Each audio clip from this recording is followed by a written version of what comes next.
आज की इस वीडियो में हम बात करने वाले हैं कि लोग सवाल करते हैं, क्वेश्चन करते हैं और मसला पूछते हैं कि क्या अगर हमारी फ़जर की नमाज क़ज़ा हो गई तो क्या हम उस फ़जर की नमाज जो क़ज़ा हो गई उसको किस वक्त पढ़ना है, कौन सा वक्त बेहतर होगा क़ज़ा नमाज पढ़ने के लिए।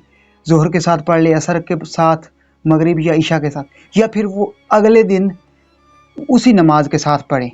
मतलब फ़जर की एक दिन की नमाज क़ज़ा हुई तो अगले दिन फ़जर के साथ अदा करें, या ज़ोहर की नमाज क़ज़ा हो गई तो अगले दिन ज़ोहर की नमाज के साथ अदा करें।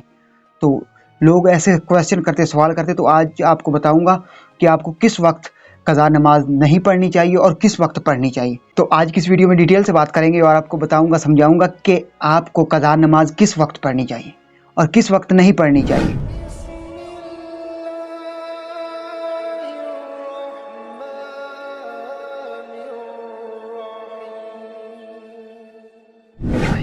बिस्मिल्लाहिर्रहमानिर्रहीम। तमाम देखती आंखों, सुनते कानों और धड़कते दिलों को मुंतसर इकबाल का प्यार भरा सलाम। आप देख रहे हैं हमारे यूट्यूब चैनल और फेसबुक पेज इस्लाम की बात। और आज की इस वीडियो में हम बात करने वाले कि अगर फ़जर की नमाज, ज़ोहर की या कोई भी नमाज हमारी क़ज़ा हो गई तो उसको किस वक्त अदा किया जाए। तो आज की इस वीडियो में डिटेल से बात करते हैं और आपको समझाने की कोशिश करता हूँ कि कौन सा वक्त दुरुस्त है क़ज़ा नमाज पढ़ने के लिए और कौन से वक्त हैं जब आपने क़ज़ा नमाज नहीं पढ़नी।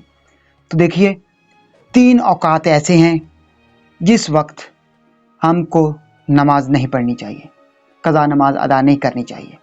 तलूबे आफ्ताब, जब बिल्कुल सूरज निकल रहा हो उस वक्त क़ज़ा नमाज अदा ना करें। ज़वाल का वक्त और ग़रूबे आफ्ताब का वक्त, ये 3 वक्त हैं। बाकी बात रही कि आपने फ़जर की नमाज अगर क़ज़ा हो गई तो उसको किस वक्त पढ़ना है। देखिए, अगर फ़जर की नमाज क़ज़ा हो गई तो बेहतर तरीका ये है कि उसको जल्दी से जल्दी अदा कर दिया जाए।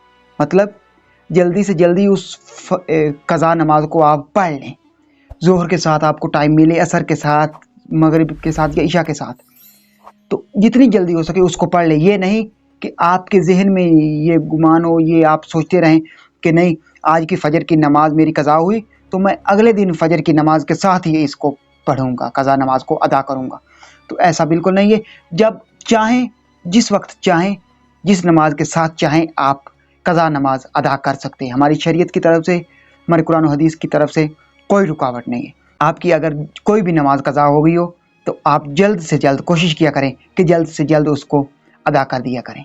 तो मैं उम्मीद करता हूँ कि आज की वीडियो में आपको जो समझाने की कोशिश कर रहा था वो आपको समझ आ गया होगा। और अगर आज की वीडियो आपको पसंद आए तो वीडियो को लाइक कर दें और चैनल को सब्सक्राइब कर दें। इस वीडियो को ज़्यादा से ज़्यादा अपने दोस्तों, फैमिली मेम्बर और मुसलमान बहन भाई के साथ ज़रूर शेयर कीजिएगा। अगर ये वीडियो आप शेयर करेंगे तो हो सकता है ऐसे मुसलमान बहन भाई तक ये वीडियो पहुंच जाए जिनको क़ज़ा नमाज अदा करने का वक्त पता ना हो, या फिर वो सवाल पूछने का सोच रहे हो या हिचकिचाते हो सवाल पूछने से, मसला पूछने से, तो उन तक उनके सवाल का जवाब पहुंच जाएगा, उनके मसले का हल पहुंच जाएगा।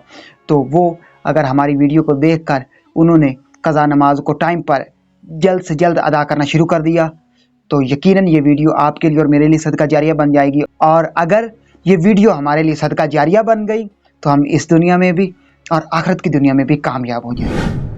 अगर ये सांसों की डोरी सलामत रही तो बहुत जल्द तमाम दोस्तों के साथ दोबारा एक नई वीडियो में मुलाकात होगी। तब तक मुंतसर इकबाल को दीजिए इजाज़त और अपना बहुत सारा ख्याल रखिए। अल्लाह निगहबान।